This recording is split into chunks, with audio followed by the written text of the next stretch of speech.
ಎಲ್ಲರಿಗೂ ನಮಸ್ಕಾರ. ನಿಮ್ಮ ಶ್ರಾವಸ್ ಕಲ್ಪವೃಕ್ಷ ಚಾನಲ್ಗೆ ಸ್ವಾಗತ. ಇವತ್ತು ನಮ್ಮ ದೇಹದ ಆರೋಗ್ಯವನ್ನು ಕಾಪಾಡ್ಕೊಳ್ತಕ್ಕಂಥ ಅಂದರೆ ನಮ್ಮ ಒಂದು ಕಣ್ಣಿನ, ಚರ್ಮದ ಹಾಗೆ ಹೃದಯಕ್ಕೆ ಸಂಬಂಧಿಸಿದಂಥ ಆರೋಗ್ಯವನ್ನು ಕಾಪಾಡ್ಕೊಳ್ತಕ್ಕಂಥ ಒಂದು ಸ್ವೀಟ್ ರೆಸಿಪಿ ತೋರಿಸ್ತಿದ್ದೀನಿ. ತುಂಬಾ ಸಿಂಪಲ್ಲಾಗಿ ಮಾಡ್ಕೊಳ್ಬೋದು. ಮನೆಯಲ್ಲಿ ಒಂದು 2 ಕ್ಯಾರೆಟು ಅದರ ಜೊತೆಗೆ 1 ಕಪ್ ಬೆಲ್ಲ ಇದ್ದರೆ ಸಾಕು. ಈ ಒಂದು ಸ್ವೀಟ್ ರೆಸಿಪಿನ ಸಿಂಪಲ್ಲಾಗೆ ಮಾಡ್ಕೊಳ್ಬೋದು. ಅಷ್ಟೇ ಆರೋಗ್ಯಕ್ಕೂ ಕೂಡ ತುಂಬಾ ಒಳ್ಳೆಯದು. ದಿನಕ್ಕೆ ಒಂದು ತಿಂತಾ ಬಂದರೆ ನಮ್ಮ ಹೃದಯದ ಆರೋಗ್ಯ ಆಗಲಿ ಅಥವಾ ಚರ್ಮದ ಹೊಳಪಾಗಲಿ ಅಥವಾ ಕಣ್ಣಿನ ದೃಷ್ಟಿಯಾಗಲಿ ತೀಕ್ಷ್ಣ ಆಗ್ತಾ ಹೋಗುತ್ತೆ. ನಾನು ಕೂಡ ಇಲ್ಲಿ ಒಂದು 3 ಫ್ರೆಶ್ ಆಗಿರ್ತಕ್ಕಂಥ ಕ್ಯಾರೆಟ್ನ ತೊಗೊಂಡಿದ್ದೀನಿ. ಕ್ಯಾರೆಟ್ನ ಒಂದು ಸ್ವಲ್ಪ ಫ್ರೆಶ್ ಆಗಿರ್ತಕ್ಕಂಥ ಕ್ಯಾರೆಟ್ನ ತೊಗೊಳ್ಳಿ. ಈ ರೀತಿ ನಾವು ಫ್ರೆಶ್ ಆಗಿರ್ತಕ್ಕಂಥ ಕ್ಯಾರೆಟ್ ತೊಗೊಳ್ಳೋದ್ರಿಂದ ಒಂದು ಸ್ವಲ್ಪ ನಾವು ಸ್ವೀಟ್ನ ಒಂದು 2 ವಾರ ಇಟ್ಕೊಂಡು ಆರಾಮಾಗಿ ತಿನ್ಕೊಳ್ಬೋದು, ಬೇಗ ಹಾಳಾಗೋದಿಲ್ಲ. ಇವಾಗ ನೋಡಿ, ಕ್ಯಾರೆಟ್ ಮೇಲ್ಗಡೆ ಇರ್ತಕ್ಕಂಥ ಒಂದು ಲೇಯರ್ನ ತಗೊಳ್ತಿದ್ದೀನಿ. ಇಲ್ಲಿ ಪೀಲರ್ನ ಸಹಾಯದಿಂದ ತಗೊಳ್ಬಾರ್ದು, ಜಾಸ್ತಿ ಪ್ರಮಾಣದಲ್ಲಿ ಕ್ಯಾರೆಟ್ ಹೋಗ್ಬಿಡುತ್ತೆ. ಹಾಗಾಗಿ ಈ ರೀತಿ ಒಂದು ಸ್ವಲ್ಪ ನೈಫಿಂದ ಜಸ್ಟ್ ಮೇಲ್ಗಡೆ ಇರ್ತಕ್ಕಂಥ ಒಂದು ಲೇಯರ್ನ ತಕ್ಕೊಳ್ಳಿ, ಯಾಕಂದರೆ ಮಣ್ಣಿನ ಅಂಶ ಇರುತ್ತೆ. ಹಾಗಾಗಿ ನೋಡಿ, ಇವಾಗ ತೆಗೆದಿಟ್ಕೊಂಡಿದ್ದೀನಿ. ಇವಾಗ ಇದು ರೆಡಿಯಾಗಿದೆ. ನಾನು ಕೂಡ ಇಲ್ಲಿ ಮೂರನ್ನು ಒಂದು ಮೇಲ್ಗಡೆ ಇರ್ತಕ್ಕಂಥ ಒಂದು ಲೇಯರ್ನ ನೀಟಾಗಿ ಪೀಲ್ ಮಾಡಿ ಇಟ್ಕೊಂಡಿದ್ದೀನಿ. ಇಷ್ಟಾದರೆ ಸಾಕು. ಇವಾಗ ಇದನ್ನು ಸ್ಲೈಸ್ ಆಗಿ ಕಟ್ ಮಾಡಿ ಇಟ್ಕೊಳ್ಳೋಣ. ನೋಡಿ, ಈ ರೀತಿ ರೌಂಡ್ ಶೇಪಲ್ಲಿ ಕಟ್ ಮಾಡಿ ಇಟ್ಕೊಂಡಿದ್ದೀನಿ. ನಿಮಗೆ ಯಾವ ರೀತಿ ಬೇಕೋ ಆ ರೀತಿಯಲ್ಲಿ ಕಟ್ ಮಾಡ್ಕೊಳ್ಳಿ. ಇದನ್ನು ನಾವು ಗ್ರೈಂಡ್ ಮಾಡ್ಕೊಳ್ಬೇಕು. ಒಂದು ಮಿಕ್ಸರ್ ಜಾರಿಗೆ ಕಟ್ ಮಾಡಿರ್ತಕ್ಕಂಥ ಎಲ್ಲ ಒಂದು ಕ್ಯಾರೆಟ್ ಪೀಸ್ಗಳನ್ನ ಹಾಕ್ಕೊಂಡು ಇದನ್ನು ನಾವು ನೀರು ಹಾಕದೆ ಗ್ರೈಂಡ್ ಮಾಡ್ಕೊಳ್ಬೇಕು. ಮೊದಲಿಗೆ ಒಂದು ಸರಿ ನೀರು ಹಾಕದೆ ಗ್ರೈಂಡ್ ಮಾಡಿಕೊಂಡು ನಂತರ ನೀರು ಹಾಕ್ಕೊಂಡು ನೀವು ಮತ್ತೆ ರುಬ್ಕೊಳ್ಬೇಕು. ಈ ರೀತಿ ನೀರು ಹಾಕದೆ ಗ್ರೈಂಡ್ ಮಾಡಿಕೊಂಡಾಗ ಬೇಗ ಒಂದು ಮಿಶ್ರಣ ಏನಿದೆ ಅಲ್ಲ ಕ್ಯಾರೆಟು ಗ್ರೈಂಡ್ ಆಗುತ್ತೆ. ಹಾಗಾಗಿ ಒಂದು ಸರಿ ನಾವು ನೀರು ಹಾಕದೆ ಈ ರೀತಿ ಗ್ರೈಂಡ್ ಮಾಡಿ ಇಟ್ಕೊಳ್ಳೋಣ. ನೋಡಿ, ನಾನು ಕೂಡ ಇಲ್ಲಿ ನೀರು ಹಾಕದೆ ಒಂದು ರೌಂಡು ರುಬ್ಬಿಟ್ಕೊಂಡಿದ್ದೀನಿ. ಈ ರೀತಿ ನಮಗೆ ಪೌಡ್ರ್ ಆಗಿರೋ ರೀತಿಯಲ್ಲಿ ರೆಡಿ ಆಗಬೇಕು. ಇವಾಗ ಇದಕ್ಕೆ 1 ಗ್ಲಾಸು ಅಥವಾ ಒಂದು ಅರ್ಧ ಗ್ಲಾಸ್ ಆಗುವಷ್ಟು ನೀರನ್ನ ಸೇರಿಸ್ಕೊಂಡು ಮತ್ತೆ ನಾವು ರುಬ್ಕೊಂಡು ಬರೋಣ. ನೋಡಿ, ನಾನು ಕೂಡ ಇಲ್ಲಿ ಒಂದು ಅರ್ಧ ಗ್ಲಾಸ್ ಆಗುವಷ್ಟು ನೀರನ್ನ ಸೇರಿಸ್ಕೊಂಡು ಮತ್ತೆ ಇದನ್ನು ಎಷ್ಟು ಸಾಧ್ಯನೋ ಅಷ್ಟು ನುಣ್ಣಗೆ ರುಬ್ಕೊಂಡು ಬಂದಿದ್ದೀನಿ. ಈ ರೀತಿ ರುಬ್ಬಿ ನಾವು ಇದರಲ್ಲಿರ್ತಕ್ಕಂಥ ಅಂದರೆ ಕ್ಯಾರೆಟಲ್ಲಿರ್ತಕ್ಕಂಥ ಪ್ಯೂರಿನ ತಗೊಳ್ಬೇಕು. ನೋಡಿ, ಈ ರೀತಿ ಸಣ್ಣ ಆದರೆ ಸಾಕು. ಇವಾಗ ಇದಕ್ಕೆ ಮತ್ತೆ ನೀರು ಸೇರಿಸ್ಕೊಳ್ಳೋಣ, ಯಾಕಂದರೆ ನಾವು ಕ್ಯಾರೆಟಿಂದ ಪ್ಯೂರಿನ ಜಾಸ್ತಿ ತಗೊಳಕ್ಕಾಗೋದಿಲ್ಲ. ನೀರನ್ನ ಸೇರಿಸಿನೇ ತಗೊಳ್ಬೇಕು. ಕ್ಯಾರೆಟ್ ನೀರಿನ ಅಂಶ ಜಾಸ್ತಿ ಇರೋದಿಲ್ಲ. ಹಾಗಾಗಿ ಇವಾಗ ಒಂದು ಅರ್ಧ ಗ್ಲಾಸ್ ನೀರು ಸೇರಿಸ್ಕೊಂಡು ಈ ರೀತಿ ಕೆಳಗಡೆ ಒಂದು ಪಾತ್ರೆ ಇಟ್ಕೊಂಡು ಮೇಲ್ಗಡೆ ಒಂದು ಸ್ಟ್ರೈನರ್ ತೊಗೊಂಡು ನಾವು ರೆಡಿ ಮಾಡಿರ್ತಕ್ಕಂಥ ಕ್ಯಾರೆಟ್ ಪ್ಯೂರಿನ ಹಾಕ್ಕೊಳ್ಳೋಣ. ಇದಿಲ್ಲ ಅಂತಂದರೆ ಸೋಸ್ತಕ್ಕಂಥ ಒಂದು ಜರಡಿ ಕೂಡ ಬಳಸ್ಕೊಳ್ಬೋದು, ಅಥವಾ ಹಿಟ್ಟು ಜರಡಿ ಹಿಡಿತಕ್ಕಂಥ ಒಂದು ಜರಡಿ ಕೂಡ ಬಳಸ್ಕೊಳ್ಬೋದು.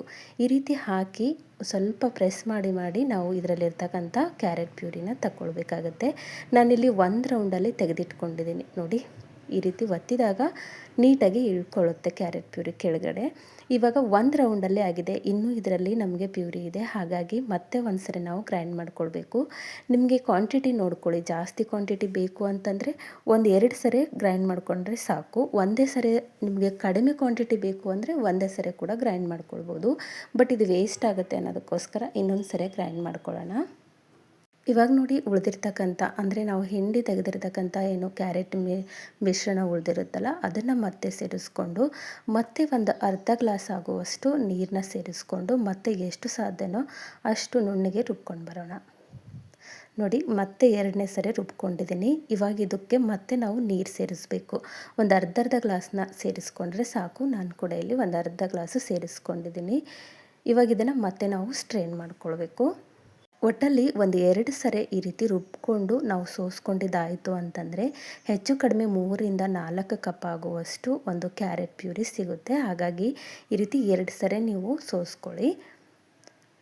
ಇವಾಗ ಇದರಲ್ಲಿರ್ತಕ್ಕಂಥ ಕಂಪ್ಲೀಟಾಗಿ ಪ್ಯೂರಿ ನಾವು ತೆಕ್ಕೊಂಡಿದ್ದೀವಿ. ಇನ್ನೂ ಬೇಕು ಅಂದರೆ ಇನ್ನೊಂದು ಸರಿ ನೀವು ಗ್ರೈಂಡ್ ಮಾಡ್ಕೊಳ್ಬೋದು. ಹಾಗೆ ಇದು ಉಳಿದಿರ್ತಕ್ಕಂಥ ಮೇಲ್ಗಡೆ ಬಂದಿರತಕ್ಕಂಥ ಪ್ಯೂರಿ ತೆಗೆದು ಮೇಲ್ಗಡೆ ಬಂದಿರತಕ್ಕಂಥ ಈ ಒಂದು ಕ್ಯಾರೆಟ್ ಮಿಶ್ರಣನ ನೀವು ಏನಾದರೂ ಅಕ್ಕಿ ರೊಟ್ಟಿ ಅಥವಾ ತಾಲಿಪಟ್ಟು ಮಾಡುವಾಗ ಯೂಸ್ ಮಾಡ್ಕೊಳ್ಬೋದು. ಇನ್ನೊಂದು ಸ್ವಲ್ಪ ರವೆ ಸೇರಿಸ್ಕೊಂಡು ಮತ್ತೊಂದು ಸ್ವೀಟ್ ಕೂಡ ರೆಡಿ ಮಾಡ್ಕೊಳ್ಬೋದು.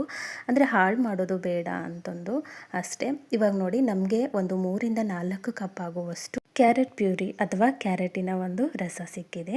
ಇವಾಗ ಇದನ್ನು ನಾವು ಅಳತೆ ಮಾಡ್ಕೊಳ್ಬೇಕು. ಯಾಕಂದರೆ ಬೆಲ್ಲ ಹಾಕಲಿಕ್ಕೆ ಒಂದು ಮೇಜರ್ಮೆಂಟ್ ಬೇಕು, ಅಳತೆ ಬೇಕು. ಹಾಗಾಗಿ ಈ ರೀತಿ ಒಂದು ಕಪ್ಪು ಅಥವಾ ಒಂದು ಟೀ ಕುಡಿಯೋ ಕಪ್ಪಿಂದ ಆದರೂ ಕೂಡ ಅಳತೆ ಮಾಡ್ಕೊಳ್ಬೋದು. ನಾನಿಲ್ಲಿ ಒಂದು ಬೌಲಿಂದ ಅಳತೆ ಮಾಡ್ಕೊಳ್ತಿದ್ದೀನಿ.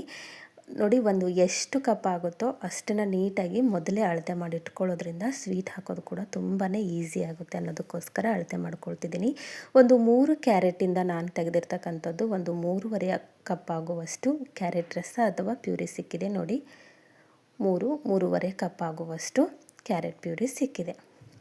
ಇವಾಗ ಇದಕ್ಕೆ ನಾವು ಬೆಲ್ಲ ಹಾಕ್ಕೊಳ್ಳೋಕ್ಕೆ ಅನುಕೂಲ ಆಗುತ್ತೆ. ಹಾಗಾಗಿ ಯಾವ ಕಪ್ಪನ್ನು ನೀವು ಬಳಸಿರ್ತೀರಿ ಅಳತೆ ಮಾಡಲಿಕ್ಕೆ ಅದೇ ಕಪ್ಪಿಂದ ಬೆಲ್ಲ ತಗೊಳ್ಳಿ. ಹಾಗೆ ನಿಮಗೇನಾದರೂ ಈ ಒಂದು ಸ್ವೀಟ್ ರೆಸಿಪಿ ಜಾಸ್ತಿ ಕ್ವಾಂಟಿಟಿಯಲ್ಲಿ ಬೇಕು ಅಂತಂದರೆ ಇನ್ನೊಂದು ಸ್ವಲ್ಪ ನೀರು ಸೇರಿಸ್ಕೊಂಡು ಜಾಸ್ತಿ ಕ್ವಾಂಟಿಟಿಯಲ್ಲಿ ಮಾಡ್ಕೊಳ್ಬೋದು. ಇವಾಗ ನಾವು ಯಾವ ಕಪ್ಪಿಂದ ಅಳತೆ ಮಾಡ್ಕೊಂಡಿದ್ದೆ ಅದೇ ಕಪ್ಪಿಂದ ಒಂದು 3/4 ಕಪ್ ಆಗುವಷ್ಟು ಬೆಲ್ಲನ ತೊಗೊಂಡಿದ್ದೀನಿ. ಸ್ವೀಟ್ ಜಾಸ್ತಿ ತಿನ್ನೋದಾಯಿತು ಅಂದರೆ 1 ಕಪ್ ಆಗುವಷ್ಟು ಕಂಪ್ಲೀಟಾಗಿ 1 ಕಪ್ ಆಗುವಷ್ಟು ಬೆಲ್ಲನ ಸೇರಿಸ್ಕೊಳ್ಬೋದು. ನಿಮ್ಮ ರುಚಿಗೆ ಅನುಗುಣವಾಗಿ ಬೆಲ್ಲನ ಸೇರಿಸ್ಕೊಳ್ಳಿ. ನಾವಿಲ್ಲಿ ಸ್ವೀಟ್ ಕಡಿಮೆ ತಿನ್ನೋದ್ರಿಂದ ಒಂದು 3/4 ಕಪ್ ಆಗುವಷ್ಟು ಮಾತ್ರ ಬೆಲ್ಲ ಸೇರಿಸ್ಕೊಂಡಿದ್ದೀನಿ. ಹಾಗೆ ಅದೇ ಕಪ್ಪಿಂದ 1 ಕಪ್ ಆಗುವಷ್ಟು ಕಾರ್ನ್ಫ್ಲೋರ್ನ ಹಾಕ್ಕೊಳ್ತಿದ್ದೀನಿ. ಹಾಗೆ ಈ ಒಂದು ಕಾರ್ನ್ಫ್ಲೋರು ಒಂದು ಮೆಕ್ಕೆಜೋಳ ಅಥವಾ ಜೋಳದಿಂದ ಮಾಡಿರ್ತಕ್ಕಂಥ ಹಿಟ್ಟು. ಹಾಗಾಗಿ ಮಿತವಾಗಿ ಬಳಸೋದ್ರಿಂದ ನಮ್ಮ ಆರೋಗ್ಯದ ಮೇಲೆ ಯಾವುದೇ ರೀತಿಯ ಕೆಟ್ಟ ಪರಿಣಾಮ ಅಥವಾ ಅಡ್ಡ ಪರಿಣಾಮ ಬೀರೋದಿಲ್ಲ. ನಮ್ಮ ದೇಹದ ಒಂದು ಸಕ್ಕರೆ ಅಂಶ ಹಾಗೆ ಬ್ಲಡ್ ಪ್ರೆಷರು, ರಕ್ತದ ಒತ್ತಡ, ಅದ್ರ ಜೊತೆಗೆ ತೂಕನ ಇಳಿಸ್ಕೊಳ್ಳೋಕ್ಕೂ ಕೂಡ ಹೆಲ್ಪ್ ಆಗುತ್ತೆ. ಹಾಗಂತ ಜಾಸ್ತಿನೂ ಅಲ್ಲ, ಒಂದು ಮಟ್ಟಿಗೆ ಬಳಸ್ಕೊಳ್ಬೋದು. ಇವಾಗ ನೋಡಿ ಕಾರ್ನ್ಫ್ಲೋರ್ ಹಾಕಾದ್ಮೇಲೆ ನಾನು ಒಂದ್ಸರಿ ಕೈ ಆಡಿಸ್ಕೊಂಡಿದ್ದೀನಿ. ಇವಾಗ ಗ್ಯಾಸ್ ಮೇಲೆ ಇಟ್ಕೊಂಡು ಗ್ಯಾಸ್ನ ಆನ್ ಮಾಡಿಟ್ಕೊಂಡು ಮೀಡಿಯಮ್ ಫ್ಲೇಮಲ್ಲಿ ಇಟ್ಕೊಂಡು ಇದನ್ನು ಈ ರೀತಿ ಕೈ ಬಿಡದ ಹಾಗೆ ಕಲಿಸ್ತಾ ಹೋಗಬೇಕು. ಎಲ್ಲಿವರೆಗೂ ಅಂದರೆ ಒಂದು ಸ್ವಲ್ಪ ಗಟ್ಟಿ ಆಗ್ತಿದೆ ಅನ್ನೋವರೆಗೂ ಮೀಡಿಯಮ್ ಫ್ಲೇಮಲ್ಲೇ ಇಟ್ಕೊಂಡು ಕಲಿಸ್ತಾ ಬನ್ನಿ. ನೋಡಿ ಇವಾಗ ನಿಮಗೆ ಗೊತ್ತಾಗ್ತಿದೆ ಕಾರ್ನ್ಫ್ಲೋರ್ ಹಾಕಿರೋದ್ರಿಂದ ಬೇಗ ಗಟ್ಟಿ ಆಗುತ್ತೆ. ಹಾಗಾಗಿ ಕೈ ಬಿಡ್ದಾಗೆ ಕಲಿಸ್ತಾ ಬನ್ನಿ. ಒಂದು ಸ್ವಲ್ಪ ಕೈ ಬಿಟ್ಟಿದ್ದಾಯಿತು ಅಂದರೆ ಗಂಟುಗಳಾಗೋ ಚಾನ್ಸಸ್ ಇರುತ್ತೆ. ಹಾಗಾಗಿ ಈ ರೀತಿ ಕಲಿಸ್ತಾ ಬನ್ನಿ. ಮೀಡಿಯಮ್ ಫ್ಲೇಮಲ್ಲೇ ಇರಲಿ ಗ್ಯಾಸು, ಅಂದರೆ ಬೇಗ ಒಂದು ಸ್ವಲ್ಪ ಗಟ್ಟಿ ಆಗುತ್ತೆ. ಇಲ್ಲ ಅಂತಂದರೆ ಜಾಸ್ತಿ ಹೊತ್ತು ಟೈಮ್ ತೊಗೊಳುತ್ತೆ ಅನ್ನೋದಕ್ಕೋಸ್ಕರ. ನಾನಿಲ್ಲಿ ಯಾವುದೇ ರೀತಿಯ ಕಲರ್ನ ಸೇರಿಸಿಲ್ಲ, ಜಸ್ಟ್ ಕ್ಯಾರೆಟ್ ಕಲರ್ ಏನಿದೆ ಅಷ್ಟೇ ಸಾಕು. ನಿಮಗೆ ಇನ್ನೂ ಗಾಢವಾಗಿ ಬೇಕು ಅಂದರೆ ಸೇರಿಸ್ಕೊಳ್ಬೋದು, ಬಟ್ ಇಲ್ಲಿ ಕಲರ್ ಅವಶ್ಯಕತೆಯೇ ಇರೋದಿಲ್ಲ. ಜಸ್ಟ್ ಕ್ಯಾರೆಟಲ್ಲಿ ಏನಿದೆ ಅದೇ ಕಲರ್ ಸಾಕಾಗುತ್ತೆ. ಈ ರೀತಿ ಮೀಡಿಯಮ್ ಫ್ಲೇಮಲ್ಲೇ ಇಟ್ಕೊಂಡು ಕಲಿಸ್ತಾ ಬನ್ನಿ. ಯಾವಾಗ ಈ ಮಟ್ಟಿಗೆ ಗಟ್ಟಿ ಆಗ್ತಾ ಬರುತ್ತೆ ಆಗ 1 ಸ್ಪೂನ್ ಆಗುವಷ್ಟು ತುಪ್ಪನ ಸೇರಿಸ್ಕೊಂಡು ಮತ್ತೆ ಕಲಿಸ್ಕೊಳ್ಬೇಕು. ಯಾವುದೇ ಕಾರಣಕ್ಕೂ ಕೈ ಬಿಡಬಾರ್ದು. ಕಾರ್ನ್ಫ್ಲೋರ್ ಹಾಕಿರೋದ್ರಿಂದ ಬೇಗ ಗಟ್ಟಿ ಅನ್ನಿಸ್ಬಿಡುತ್ತೆ. ಹಾಗಾಗಿ ಕೈ ಬಿಡದೆ ಕಲಿಸ್ತಾನೇ ಇರಬೇಕಾಗತ್ತೆ. ನೋಡಿ ಈ ರೀತಿ ಕಲಿಸ್ತಾ ಬನ್ನಿ. ಇವಾಗ ನಾನಿಲ್ಲಿ ಒಂದು ಸ್ವಲ್ಪ ಡ್ರೈ ಫ್ರೂಟ್ಸ್ನ ಆ್ಯಡ್ ಮಾಡ್ಕೊಳ್ತಿದ್ದೀನಿ. ಸಣ್ಣದಾಗಿ ಕಟ್ ಮಾಡಿರ್ತಕ್ಕಂಥ ಗೋಡಂಬಿನ ಹಾಕ್ಕೊಂಡಿದ್ದೀನಿ. ನಿಮಗೆ ಇಂಟ್ರೆಸ್ಟ್ ಆಗಿರ್ತಕ್ಕಂಥ ಡ್ರೈ ಫ್ರೂಟ್ಸ್ನ ಸೇರಿಸ್ಕೊಳ್ಬೋದು ಅಥವಾ ಹಾಗೆ ಕೂಡ ಮಾಡ್ಕೊಳ್ಬೋದು, ಸೇರಿಸ್ಕೊಳ್ಳೇಬೇಕು ಅಂತೇನಿಲ್ಲ. ಹಾಗೆ ಇವಾಗ ಒಂದು ಚಿಟಿಕೆ ಆಗೋಷ್ಟು ಉಪ್ಪು ಹಾಗೆ ಒಂದು ಸ್ವಲ್ಪ ಏಲಕ್ಕಿ ಪೌಡ್ರನ್ನ ಬೇಕು ಅಂದರೆ ಸೇರಿಸ್ಕೊಳ್ಳಿ. ಇವಾಗಿದು ಗಟ್ಟಿಯಾಗಿದೆ, ಇಷ್ಟಾದರೆ ಸಾಕು. ತೀರಾ ಗಟ್ಟಿ ಮಾಡೋದು ಬೇಡ. ಆಮೇಲೆ ಹಾಕೋದಾಯಿತು ಅಂದರೆ ಟಿನ್ನಿಗೆ ಕಷ್ಟ ಅನ್ನಿಸ್ಬೋದು. ಇಷ್ಟಾದರೆ ಸಾಕು, ಗ್ಯಾಸ್ನ ಆಫ್ ಮಾಡಿಬಿಡಿ. ನೋಡಿ ಈ ಒಂದು ಪ್ರೊಸೆಸ್ನ ಮೊದಲೇ ಮಾಡಿಟ್ಕೊಳ್ಬೇಕು, ನಾನು ಮರ್ತು ಹೋಗಿದ್ದೆ. ಇವಾಗ ಒಂದು ಸ್ವಲ್ಪ ತುಪ್ಪನ ಒಂದು ಈ ರೀತಿ ಗ್ಲಾಸ್ ಬಾಕ್ಸಿಗೆ ಅಪ್ಲೈ ಮಾಡಿದ್ದೀನಿ. ಇವಾಗ ರೆಡಿ ಮಾಡಿರ್ತಕ್ಕಂಥ ಒಂದು ಕ್ಯಾರೆಟ್ ಹಲ್ವಾನ ಬಾಕ್ಸಿಗೆ ಹಾಕ್ಕೊಳ್ತಿದ್ದೀನಿ. ನೋಡಿ ನೆನಪಿರಲಿ, ಮೊದಲೇ ಈ ರೀತಿ ಬಾಕ್ಸ್ ಅಥವಾ ತಟ್ಟೆಗೆ ನೀವು ತುಪ್ಪನ ಅಪ್ಲೈ ಮಾಡಿಟ್ಕೊಳ್ಳಿ. ಒಂದು 2 ನಿಮಿಷ ಆಯಿತು ಅಂದರೆ ಈ ರೀತಿ ಗಟ್ಟಿಯಾಗಿಬಿಡುತ್ತೆ. ನಂದು ಕೂಡ ಗಟ್ಟಿಯಾಗಿದೆ. ಗಟ್ಟಿಯಾದರೂ ಪರವಾಗಿಲ್ಲ, ನಡೆಯುತ್ತೆ. ಆದರೆ ಗಂಟಾಗೋ ಚಾನ್ಸಸ್ ಇರುತ್ತೆ. ಅಂದರೆ ನಮಗೆ ಬೇಕಂತ ಶೇಪ್ ಒಳಗೆ ಕೊಡೋಕೆ ಬರೋದಿಲ್ಲ. ಹಾಗಾಗಿ ಮೊದಲೇ ಈ ರೀತಿ ಟಿನ್ನಿಗೆ ಅಥವಾ ಪ್ಲೇಟಿಗೆ ಅಥವಾ ಬಾಕ್ಸಿಗೆ ನೀವು ಎಣ್ಣೆನ ಅಥವಾ ತುಪ್ಪನ ಅಪ್ಲೈ ಮಾಡಿ ಇಟ್ಕೊಳ್ಬೇಕು. ಇವಾಗಿದು ರೆಡಿಯಾಗಿದೆ. ಇದನ್ನು ನಾವು 1 ರಿಂದ 2 ಗಂಟೆ ಅಥವಾ ನಿಮಗೇನಾದರೂ ಅರ್ಜೆಂಟ್ ಇತ್ತು ಅಂತಂದರೆ ಒಂದು ಸ್ವಲ್ಪ ಬಿಸಿ ಆರಿದ ಮೇಲೆ ಫ್ರಿಜ್ಜಲ್ಲಿ ಇಟ್ಕೊಳ್ಬೋದು. ನಾನು ಕೂಡ ಇವಾಗ 1 ರಿಂದ 2 ಗಂಟೆ ಇಟ್ಕೊಂಡಿದ್ದೆ. ರೆಡಿಯಾಗಿದೆ. ಈ ರೀತಿ ಒಂದು ಪ್ಲೇಟ್ನ ತೊಗೊಂಡು ನಾನು ಉಲ್ಟಾ ಮಾಡಿ ಹಾಕ್ಕೊಳ್ತಿದ್ದೀನಿ ಬಾಕ್ಸ್ನ. ಇದು ಗ್ಲಾಸಿಂದು, ಪ್ಲಾಸ್ಟಿಕ್ಕಿಂದೇನಲ್ಲ. ಪ್ಲಾಸ್ಟಿಕ್ಕಿಂದ ತೊಗೊಳ್ಬೇಡಿ, ಯಾಕಂದರೆ ಬಿಸಿ ಇದ್ದಾಗ ಹಾಕೋದ್ರಿಂದ ಪ್ಲಾಸ್ಟಿಕ್ ಕರ್ಗೋಗೋ ಚಾನ್ಸಸ್ ಇರುತ್ತೆ. ಈ ರೀತಿ ಗ್ಲಾಸ್ ಅಥವಾ ಸ್ಟೀಲ್ ಅಥವಾ ತಟ್ಟೆ ಕೂಡ ಹಾಕ್ಕೊಳ್ಬೋದು. ಆದರೆ ನೆನಪಿರಲಿ, ಮಾಡಿದ ತಕ್ಷಣವೇ ನೀವು ಸರ್ವ್ ಮಾಡ್ಕೊಳ್ಬೇಕು, ಇಲ್ಲ ಅಂತಂದರೆ ಗಟ್ಟಿಯಾಗಿಬಿಡುತ್ತೆ. ಹಾಗೆ ಗಂಟುಗಳಾದರೂ ಏನೂ ತೊಂದರೆ ಇರಲಿಲ್ಲ. ನೋಡಿದಿರಲ್ಲ ಈ ರೀತಿ ಕರೆಕ್ಟ್ ಅದೇ ಸ್ಟ್ರಕ್ಚರ್ ಬರುತ್ತೆ. ಆದರೆ ಒಂದು ಸ್ವಲ್ಪ ಗಂಟಾಯಿತು ಅಂದರೆ ನಮಗೆ ಸ್ಪ್ರೆಡ್ ಮಾಡಲಿಕ್ಕೂ ಅನುಕೂಲ ಆಗೋದಿಲ್ಲ. ಬೇಗ ಹಾಕ್ಕೊಳ್ಳಿ. ಇವಾಗ ನಿಮಗೆ ಬೇಕಂದಂಥ ಒಂದು ಶೇಪಲ್ಲಿ ಕಟ್ ಮಾಡ್ಕೊಳ್ಬೋದು. ನಾನಿಲ್ಲಿ ಕ್ಯೂಬ್ ಶೇಪ್ ಒಳಗೆ ಕಟ್ ಮಾಡ್ಕೊಳ್ತಿದ್ದೀನಿ. ತುಂಬಾ ಪರ್ಫೆಕ್ಟಾಗಿ ಬಂದಿತ್ತು. ಇದನ್ನು ಈ ರೀತಿ ನೋಡಿ ಎಷ್ಟು ಪರ್ಫೆಕ್ಟಾಗಿದೆ. ಒಳಗಡೆ ಇರ್ತಕ್ಕಂಥ ಡ್ರೈ ಫ್ರೂಟ್ಸ್ ಕೂಡ ತುಂಬಾ ಕರೆಕ್ಟಾಗಿ ಬೆಂದ್ಕೊಂಡಿರುತ್ತೆ. ಹಾಗೆ ತಿನ್ನೋಕ್ಕೂ ಕೂಡ ತುಂಬಾ ರುಚಿಯಾಗಿರುತ್ತೆ. ಇದನ್ನು ಫ್ರಿಜ್ಜಲ್ಲಿ ಇಟ್ಕೊಂಡು ಹೊರಗಡೆ ಇಡೋದಾಯಿತು ಅಂದರೆ ಮುಚ್ಚಿಡಬಾರ್ದು, ಗಾಳಿಗೆ ತೆರೆದಿಟ್ಕೊಳ್ಬೇಕು. ಮೇಲ್ಗಡೆ ಒಂದು ಬಟ್ಟೆ ಹಾಕಿ ತೆರೆದಿಟ್ಕೊಳ್ಳಿ. ಫ್ರಿಜ್ಜಲ್ಲಿ ಇಡೋದಾಯ್ತು ಅಂದರೆ 2 ವಾರ ಆರಾಮಾಗಿ ತಿನ್ಕೊಳ್ಬೋದು. ಹೊರಗಡೆ ಇಡೋದಾಯಿತು ಅಂತಂದರೆ ಗಾಳಿಗೆ ತೆರೆದಿರೋ ರೀತಿಯಲ್ಲಿ ಇಡೋದಾಯ್ತು ಅಂದರೆ 1 ವಾರ ಆರಾಮಾಗಿ ತಿನ್ಕೊಳ್ಳಿ. ಇದು ಆರೋಗ್ಯಕ್ಕೆ ತುಂಬಾ ಒಳ್ಳೆಯದಾಗಿರ್ತಕ್ಕಂಥ ಒಂದು ಹಲ್ವಾ. ಇಲ್ಲಿ ಎಣ್ಣೆ ಅಥವಾ ತುಪ್ಪನ ಜಾಸ್ತಿ ಬಳಸಿರೋದಿಲ್ಲ. ತುಪ್ಪನ ಕೇವಲ 2 ಸ್ಪೂನ್ ಬಳಸಿರ್ತೀವಿ. ಹಾಗೆ ಸಕ್ಕರೆ ಬದಲಿಗೆ ಬೆಲ್ಲನ ಬಳಸಿರುತ್ತೆ, ಹಾಗಾಗಿ ಆರೋಗ್ಯಕ್ಕೆ ಒಳ್ಳೆಯದು. ನಾನಿಲ್ಲಿ ಈ ಒಂದು ರೆಸಿಪಿನ ಕ್ಯೂಬ್ ಶೇಪಲ್ಲಿ ಕಟ್ ಮಾಡ್ಕೊಳ್ತಿದ್ದೀನಿ. ನೋಡಿ, ಕಟ್ ಮಾಡುವಾಗಲೂ ಕೂಡ ಅಷ್ಟೇ ತುಂಬಾ ಪರ್ಫೆಕ್ಟಾಗಿ ಕಟ್ ಆಗುತ್ತೆ. ಒಂದು ಸ್ವಲ್ಪನೂ ಎಲ್ಲಿ ಕೂಡ ಮಿಸ್ ಹೊಡೆಯೋದಿಲ್ಲ, ಅಷ್ಟು ಪರ್ಫೆಕ್ಟಾಗಿ ನಾವು ಕಟ್ ಮಾಡ್ಕೊಳ್ಬೋದು. ಹೊರಗಡೆಯಿಂದ ಅಷ್ಟೇ ಅಲ್ಲ, ಒಳಗಡೆಯಿಂದ ಕೂಡ ತುಂಬಾ ಪರ್ಫೆಕ್ಟಾಗಿದೆ. ಹಾಕಿರ್ತಕ್ಕಂಥ ಡ್ರೈ ಫ್ರೂಟ್ಸ್ ಕೂಡ ತುಂಬಾ ಹದವಾಗಿ ಬೆಂದ್ಕೊಂಡಿತ್ತು. ನೋಡಿ, ಈ ರೀತಿ ಒಂದು 2 ಕ್ಯಾರೆಟು 1 ಕಪ್ ಬೆಲ್ಲ ಇದ್ದರೆ ಸಾಕು.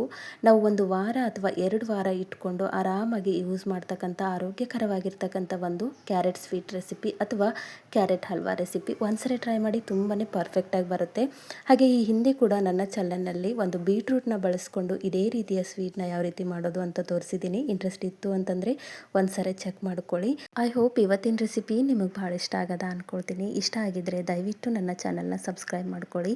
ಹಾಗೆ ಈ ಒಂದು ರೆಸಿಪಿನ ನಿಮ್ಮ ಫ್ರೆಂಡ್ಸ್ ಆ್ಯಂಡ್ ಫ್ಯಾಮಿಲಿಗೆ ಶೇರ್ ಮಾಡಿ. ನಾಳೆ ಮತ್ತೊಂದು ಹೊಸ ರೆಸಿಪಿಯೊಂದಿಗೆ ಸಿಗೋಣ. ಧನ್ಯವಾದ.